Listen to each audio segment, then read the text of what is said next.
اعوذ باللہ من الشیطان الرجیم بسم اللہ الرحمن الرحیم۔ میں ہوں ڈاکٹر محسن اور یہ ہے مائی ہیلتھ کلینک، اور آج کا ٹاپک ہے آئرن ڈیفیشنسی انیمیا۔ کیا آپ نے کبھی سوچا ہے کہ بچے تعلیم میں توجہ کیوں نہیں دیتے اور کیوں دن بدن نالائق ہوتے جاتے ہیں؟ ایک جوان جو بہت محنت کرتا ہے مگر پھر بھی دفتری کاموں میں غلطیاں کرتا ہے، اور ایک کامیاب انسان کے روپ میں نہیں ابھر پاتا۔ ایک جوان لڑکی یا لڑکا دن بھر تھکا تھکا رہتا ہے اور چھوٹی چھوٹی باتوں پہ جھگڑا کرتا ہے۔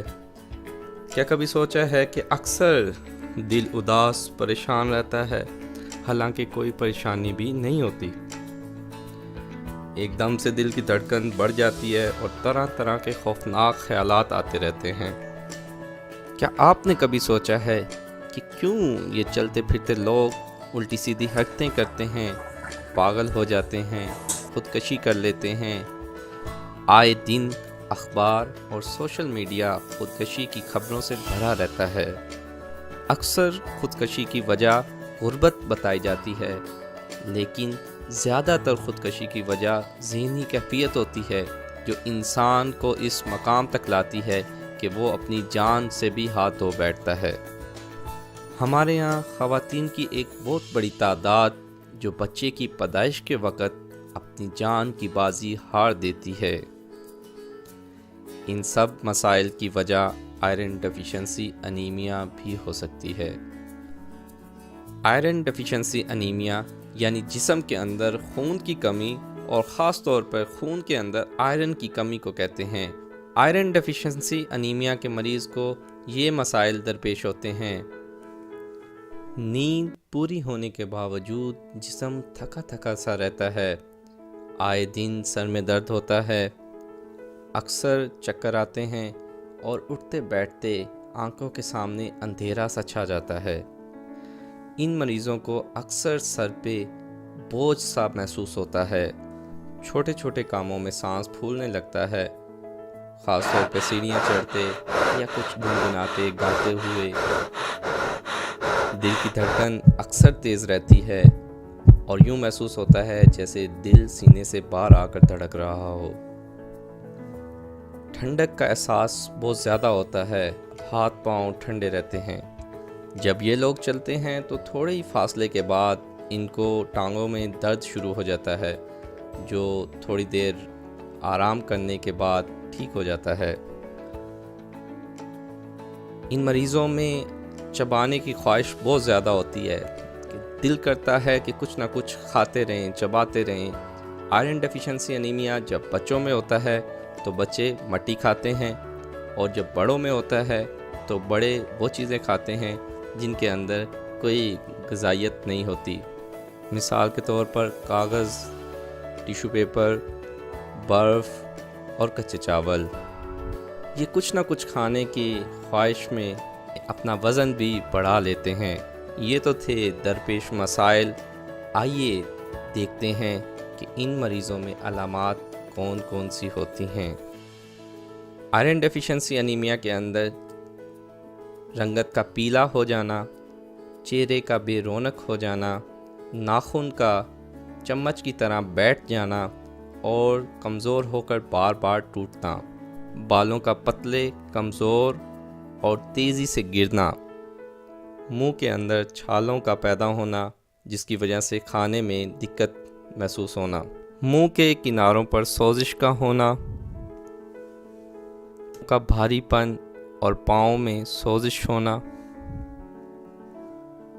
ٹانگوں کا خود سے حرکت کرنا جیسے جھٹکے لگ رہے ہوں، خاص طور پہ رات کو سوتے میں۔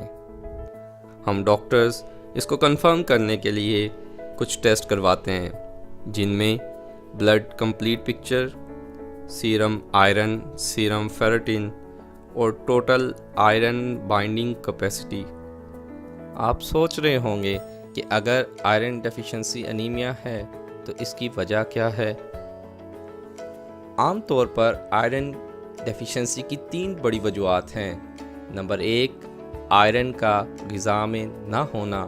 نمبر 2، آئرن کا جسم میں جذب نہ ہونا، اور نمبر 3 آئرن کا تیزی سے ضائع ہو جانا۔ آئرن ڈیفیشنسی انیمیا کا علاج کرنے سے پہلے ضروری ہے کہ ہمیں معلوم ہو کہ آئرن کون کون سی اشیاء میں پایا جاتا ہے۔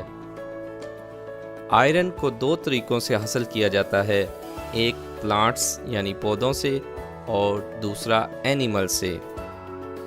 اینیمل میں ریڈ میٹ یعنی بیف، مٹن اور لیور، خاص طور پر چکن لیور، اس میں آئرن کی بہت بڑی مقدار سٹور ہوتی ہے۔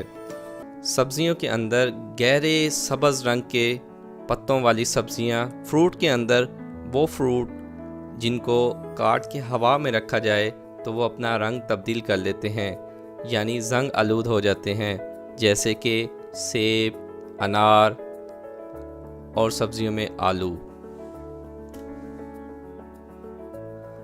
اناج کے اندر ساری دالیں اور خاص طور پر سرخ لوبیا میں آئرن کی بہت بڑی مقدار پائی جاتی ہے۔ سب سے زیادہ آئرن کھجور کے اندر پائی جاتی ہے۔ تو ناظرین، کھجور سنت کے ساتھ ساتھ آئرن کا بھی ایک بہت بڑا ذریعہ ہے۔ یہاں ایک بات اور ذہن نشین کر لیجئے کہ کھٹے اور ترش پھل آئرن کو جذب ہونے میں مدد دیتے ہیں، جیسے لیموں، مالٹا، انار، اسٹرابیری۔ ضروری ہے کہ ہمیں معلوم ہو کہ کون کون سی اشیاء آئرن کو جذب ہونے سے روکتی ہیں۔ ان میں سر فہرست کیلشیم یعنی دودھ اور دودھ سے بنی اشیاء، جن میں دہی، لسی، کسٹرڈ اور آئس کریم۔ اس کے علاوہ چائے اور گوشت کو روٹی کے ساتھ کھانے سے بھی آئرن کی ایبزارپشن کم ہو جاتی ہے۔ بہتر ہے کہ آئرن والی اشیاء کو دودھ، دہی اور ان اشیاء کے ساتھ استعمال نہ کریں، لیکن اگر بہت زیادہ ضروری ہو تو اس کو 1 یا 2 گھنٹے کے وقفے کے ساتھ استعمال کیا جا سکتا ہے۔ آئرن کی کمی کی ایک بہت بڑی وجہ ورم انفیسٹیشن ہے، یعنی پیٹ میں کیڑوں کا ہونا جو خون کو چوستے ہیں۔ یہ خاص طور پہ بچوں میں پایا جاتا ہے، اور بچوں میں اس کی وجہ پانی کا بوائل کر کے نہ پینا اور مٹی کا کھانا۔ جیسا کہ میں نے ذکر کیا کہ آئرن کی کمی کی تیسری بڑی وجہ آئرن کا تیزی سے ضائع ہونا ہے، جس کے اندر کچھ بیماریاں ہیں جیسے تھیلیسیمیا، سیکل سیل انیمیا۔ اس کے اندر آئرن بہت تیزی سے جسم سے ضائع ہوتا ہے۔ آج کا پیغام یہی ہے کہ اگر ہم ان علامات کی شناخت کریں اور اپنی ان چھوٹی چھوٹی عادات کو تبدیل کریں تو ہم آئرن کی کمی پر قابو پا سکتے ہیں۔ اگر ہم مل کر آئرن ڈیفیشنسی انیمیا کو ٹریٹ کر لیں تو بچوں کی ایک بہت بڑی تعداد کو صحت مند بنا سکتے ہیں، ہم انہیں جینیس بنا سکتے ہیں اور ہم انہیں فیل ہونے سے بچا سکتے ہیں۔ پیدائش کے دوران جو اموات واقع ہوتی ہے ہم اس کو کم کر سکتے ہیں اور کسی کو یتیم ہونے سے بچا سکتے ہیں۔ اس کے علاوہ وہ لوگ جو افسردہ اور پریشان ہوتے ہیں ان کے چہرے پہ مسکراہٹ لا سکتے ہیں، وہ جو ناتواں اور لاغر ہوتے ہیں ان کو توانا بنا سکتے ہیں۔ جہاں تک ممکن ہو اس کو پھیلائیے، پھر وہ وقت دور نہیں کہ جب صحت مند ہوں گے ہم اور صحت مند ہوگا پاکستان۔ اس کے ساتھ ڈاکٹر محسن کو دیجیے اجازت۔ اللہ حافظ۔ جب عرض خدا کے کعبے سے، جب عرض خدا کے کعبے سے سب بت اٹھوائے جائیں گے، ہم اہل صفا مردود حرم، ہم اہل صفا مردود حرم، مسند پہ بٹھائے جائیں گے، سب